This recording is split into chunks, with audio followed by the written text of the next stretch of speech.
Hey y'all, good morning. I am hopping on real quick to talk today about navigating inner harmony, cultivating self leadership. And I renamed my live like last minute.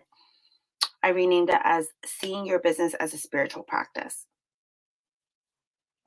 I really, really firmly believe, and I don't believe in like spiritual practice as in like religious practice, but I really believe that our business is a spiritual practice because it reveals so much about us and what areas that we have not been healed.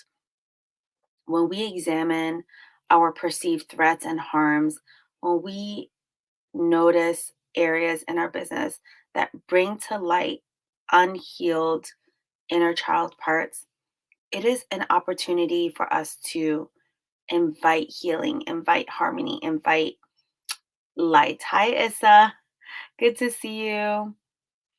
To invite our businesses are an opportunity to invite when we examine our fears, when we examine our perceived threats, when we examine our perceived judgments of us.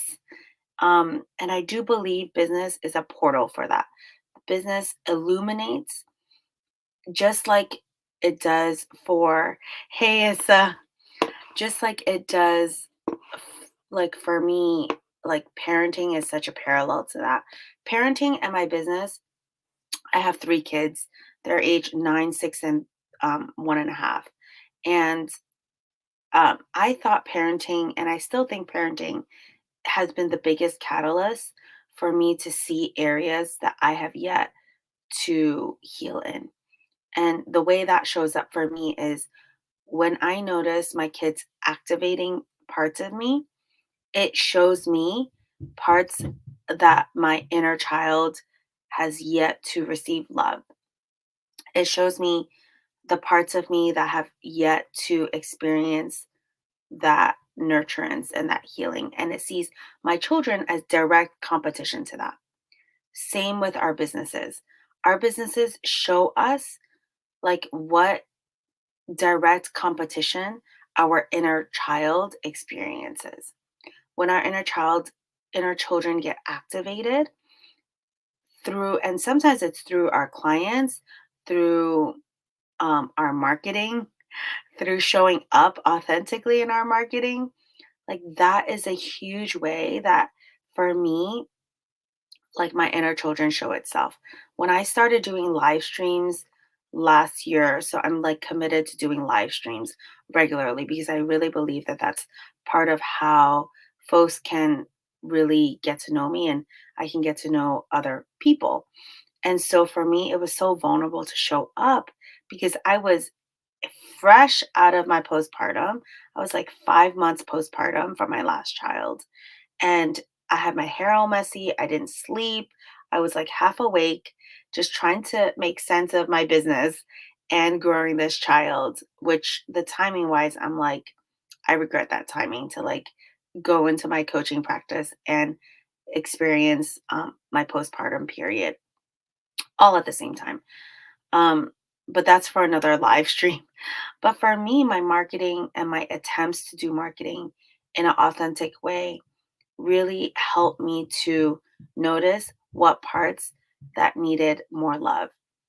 Like parts of me that were so used to being invisible as a protective mechanism were showing up big time, showing up huge with like invisibility being my as an armor of protection to judgment, to criticism. I've been hiding for so long in behind the armchair of being a therapist, behind the guise of being like an expert, behind the guise of having it all together.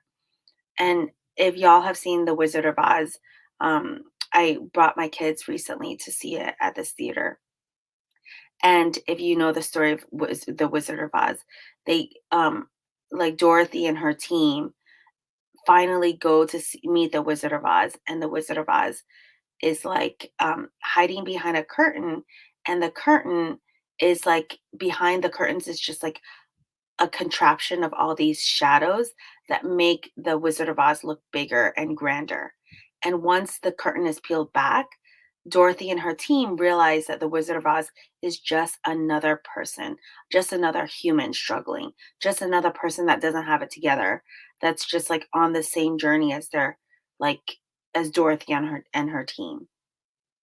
And for me, that's so relatable because as a therapist, we get elevated in society. So as just as many other healers and other leaders do.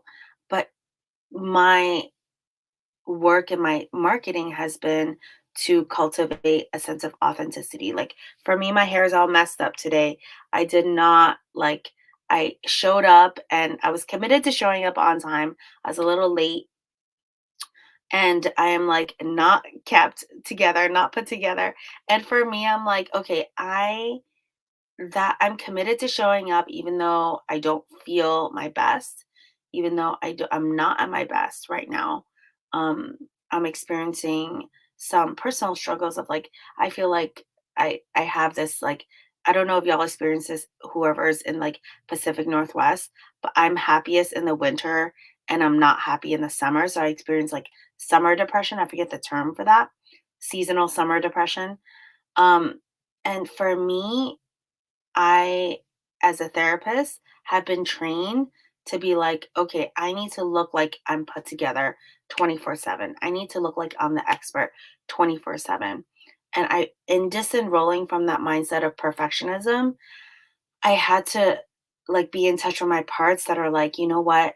To be in touch with my inner chaos will actually, and being vulnerable about it will actually create an environment where other folks can also be unraveled, can also be undone, can also be like a mess and still be human in how they show up with their clients and in their marketing.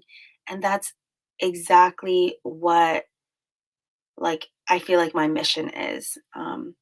Issa, you said I totally resonate with invisibility as an armor. It's part of my inner saboteurs. Yes, yes. How much of that is conditioning, like in how our ancestors have tried to survive, right? I don't know where your ancestors are from, but my ancestors are from they're my most recent four generations are Chinese folks born in Vietnam, and with the Vietnam War, like there's a lot of tension between Vietnamese and Chinese folks because Chinese folks were seen as like people who were colonizers coming in and taking up like businesses and jobs, and my mother and her family really tried to hide their um, like not stick out too much.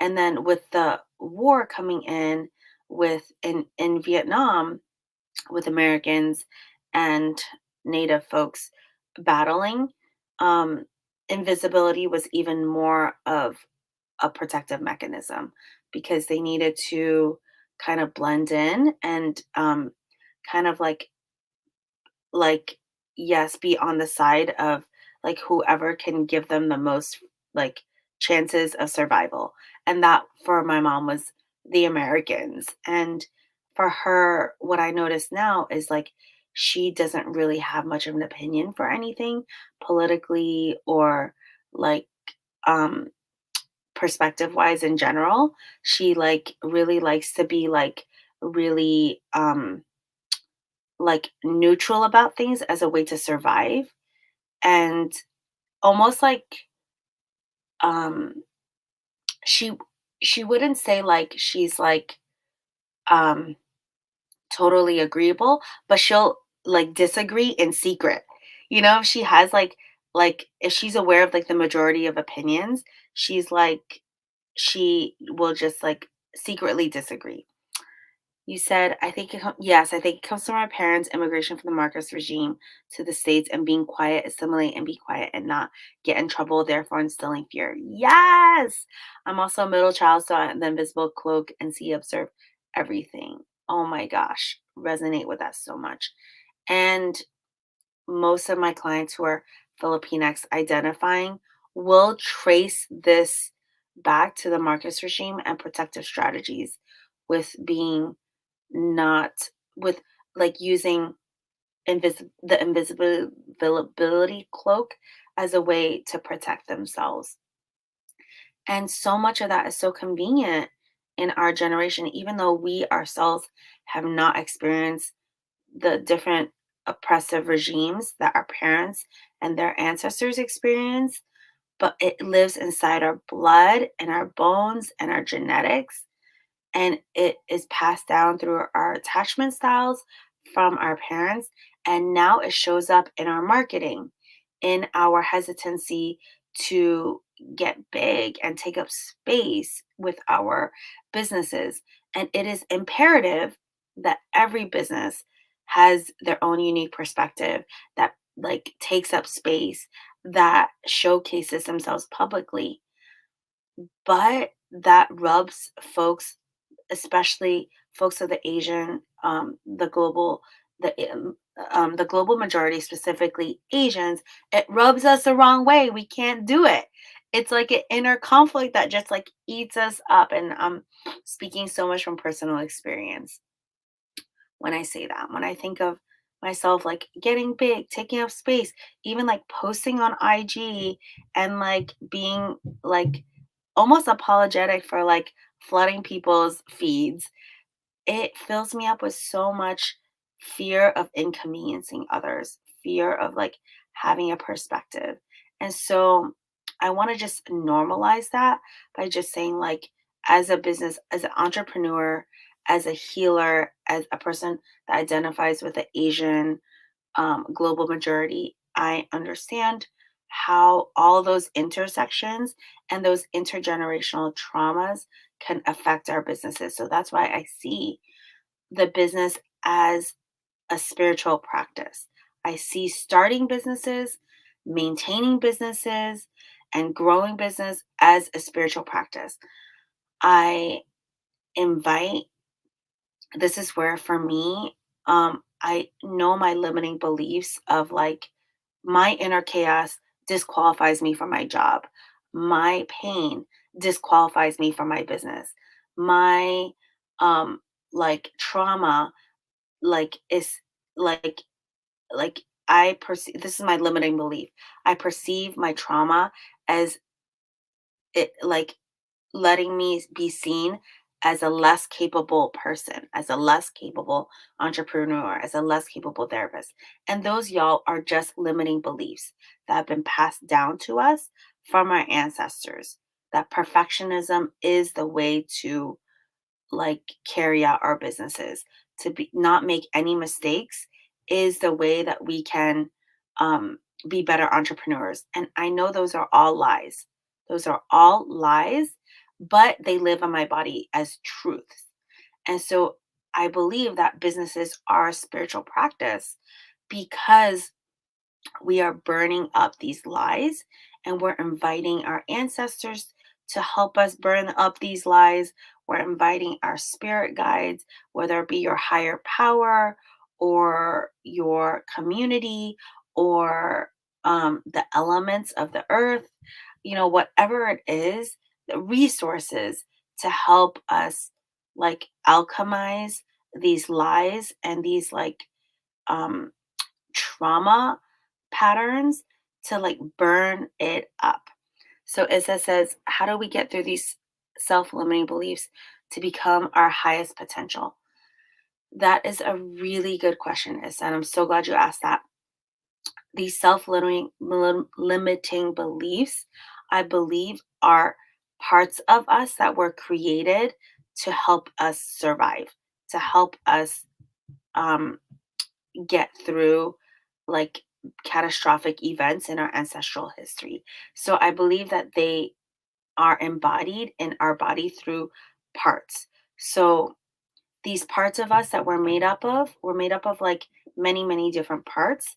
And these parts all hold their own agenda and beliefs, limiting beliefs that begin to flood our system. I don't know if Issa, if you like sometimes are like, you wake up and depending on the day, you're like, wow, I'm really embodying this limiting belief today. I'm feeling so insecure about myself. I'm feeling so insecure about my like starting this business that you're trying to start, being a consultant or being, doing a career change or doing your marketing or like for me, it's like some days I'm like, how do I do this live stream when I'm feeling so shitty? And some days you just don't feel that way. There are some days where you do feel insecure and some days where you don't. And that's the manifestation of like how these parts show up. Sometimes these parts are here and flooding our system. Some days they're not. And the way we get through these, alchemize these limiting beliefs is we in our process in our group coaching program, we befriend these parts and we see these parts as, oh yeah, you're saying yes, I'm battling that most days. Today I'm feeling a bit more confident. Yeah. Some days it's different, some days it's not, right? So the belief is that we're made up of multiple parts. These parts have their own belief system. So today you're probably feeling like, okay, I'm embodying a more confident part of me, or my insecure parts with these insecure limiting beliefs are not as present, but they're in the background, maybe. They're not gone, but they're in the background. They're like more muted today. So for me and my model of self leadership in our group coaching practice, what our group does is it sees us as made up of multiple parts, and these parts are divided into three categories. There's the manager parts that are big planners that are like helping us to not experience pain by by being planners. So they're like the planners that um plan out for me in my live stream. I want to use my live stream as an example. I fear looking like a fool on my live streams. That's one of my limiting beliefs. Like I'm like I the less the more chaotic I feel inside and the more messy I am, the less people are going to see me as credible. So that's my limiting belief on my live streams. So I'm like, I got to prepare for my live streams. And this manager part helps me to do that. It helps me to like outline my live stream. It helps me to like plan out the bullet points. It helps me to like not look like a fool. My firefighter parts is the number two part, and there are groups of parts of us. So the first part's manager, second is the firefighter, and their sole responsibility is to respond after you experience pain. So for me, if I use my live stream as an example, I fear looking like a fool. So my planner parts come in and help me do outlines. I have a bullet point outline in front of me. And let's say like I mess up and I say something stupid that I perceive as stupid, um, and I feel like a fool. My firefighter parts will come in and help extinguish that pain by numbing, by this is for me personally, this is how my firefighter parts show up. It's like it believes that good, yummy food will help me feel better. So I have like big firefighter like food addiction parts where I'm like, where it's like, oh, you know what? That pastry, that bubble tea, that egg waffle, that bowl of pho will make you feel better. So like just go eat your comfort foods and you'll feel much better. That's those are some of my firefighter parts. And so you said, are we the same person? Maybe. I feel like so many of us have like really similar parts, right? And then my firefighter parts help me to like numb my pain through scrolling through social media. So I find myself scrolling sometimes to like be distracted by my pain or like from feeling like a fool or like going on Netflix or like it simply also like my firefighter parts are like my parts of me that like don't want me to feel like a fool in my business. So I overwork myself. So I like basically throw myself into my work and like at the cost of my other, cost of my family, at the cost of my friendships, at the cost of my self-care. So in essence, like what happens is our manager parts help us plan, firefighter parts help us extinguish the pain of after we experience the pain. And then our exiles, which is just a fancy word for like the parts of us that have been shut away, forgotten, or pushed away. Those are the parts that the firefighters and managers don't want anyone to see.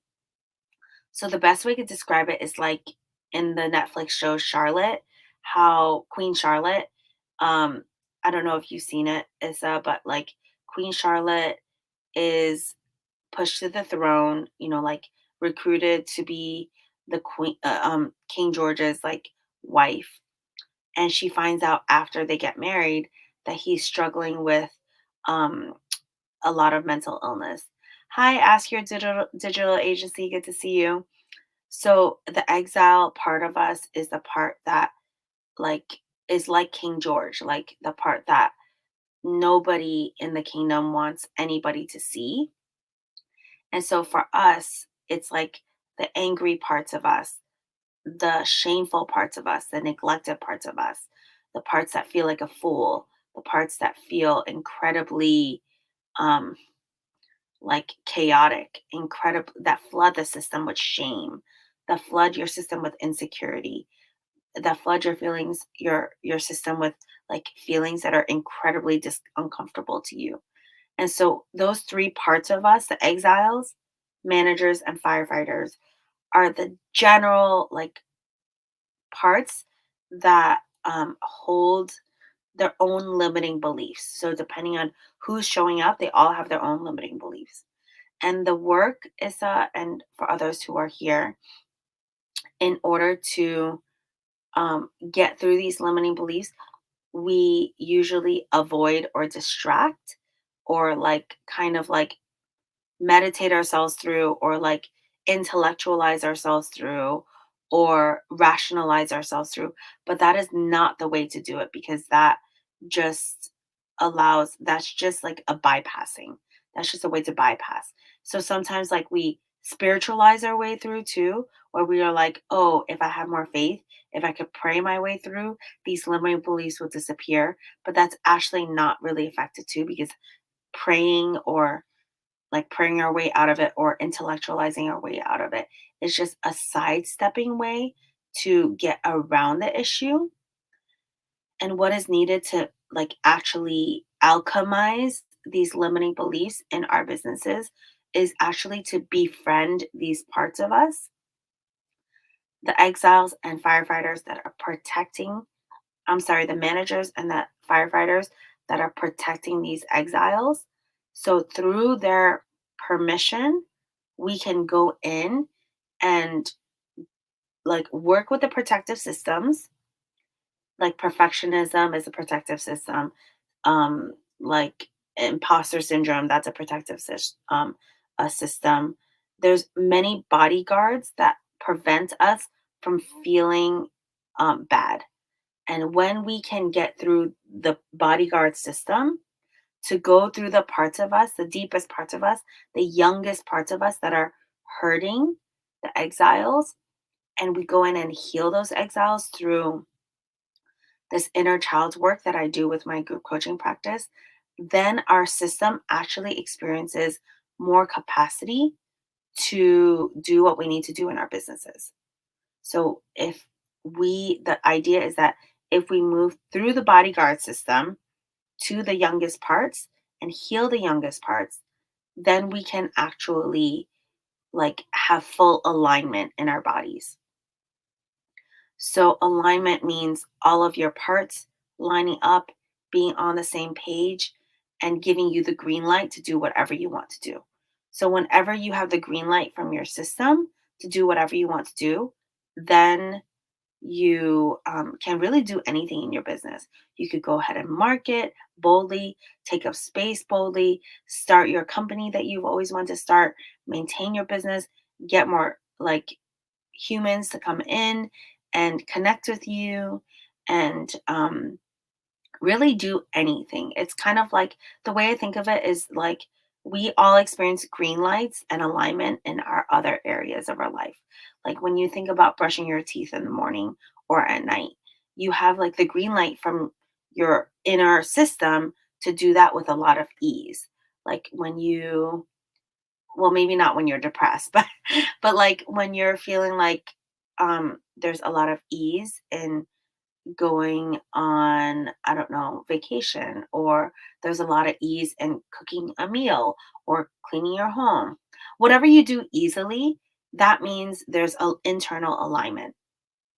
Whenever there's something that's really difficult to do, that means there isn't an internal alignment and your parts are protecting you from something. They're protecting you from perceived danger sometimes. They're protecting you from like fear of failure. They're protecting you from something. And when we befriend those parts that are protecting you so deeply and with such big commitment, and we can, with permission, with consent, and with a lot of compassion and empathy, get them to release their self-limiting beliefs, release their stronghold on their like role of protecting you, because they know that you've come in and you have exercised self-leadership, then they are willing to let it go even more. Does that make sense? Issa, if you have any questions, let me know, or if anyone else who's here, let me know. The best parallel I could describe this as is when you're in a family system where, I don't know if you have like nieces or nephews or kids yourself, but like when you're in a family system that's really highly dysfunctional, the kids are running the show. The way you know that in some families is when you walk into a family and the kids are like telling everyone else what to do. The kids are like kind of being bossy. The kids are like being like super intense and fierce with their like bossiness. And it may seem like the kids like to be in charge, but actually the kids don't like to be in charge. And they need a grown up to kind of be in self leadership and to be in leadership of the family so they don't have to be so bossy. Kids don't actually like to be bossy. They like to just be kids and just have fun. And so when I think of like internal family leadership, I think, how can we release the responsibilities of our inner kids being so bossy towards us so that they know that there's an adult in charge. So a lot of our inner children don't know that there's an adult in charge, like your higher self, your intuition, your self essence that's in charge, that's even there. So they hold so tightly to being bossy, and then they feel like they have to carry the burden and the responsibility to protect you in their own misguided way. Instead of knowing that there's like an adult that comes in that has resources, that has maturity, that has community support, that has like foresight, that has leadership skills. So that's kind of like what my group coaching practice does is it helps you reconnect with parts of you that are like trying to run the show, your inner children trying to run the show, and for you to come in and exercise self leadership so that you could start running the show. And I deeply believe that that's a spiritual practice. I'm not going to I'm not going to evangelize anyone into like practicing spirituality a certain way. That's not part of the group coaching practice. But like I really allow people to do that for themselves in whatever way feels good to them. Is there any other questions? I really appreciate that question. I really value that question. Thank you so much. Um, if there aren't any questions, feel free to, if you think of any, feel free to drop it in the comments or like in my DMs. I always love to hear them. And just like let me know also what are your roadblocks in your business? That's like my big curiosity. Like what's your big roadblock in your own business? Excuse me, maybe you're like starting your business, or maybe you're like trying to deepen your business and maintain your business. Like what feels really difficult in this season, and what do you feel like you don't have alignment about? I'm really curious to hear that, either in DMs or here. And I think I'll have another 3 live streams next week, and I look forward to hearing whatever topics you want me to speak about. I would love to continue to talk about limiting beliefs and how they show up in our businesses and how we can alchemize it. But until then, I'll see you next time. It was so good seeing y'all. Bye.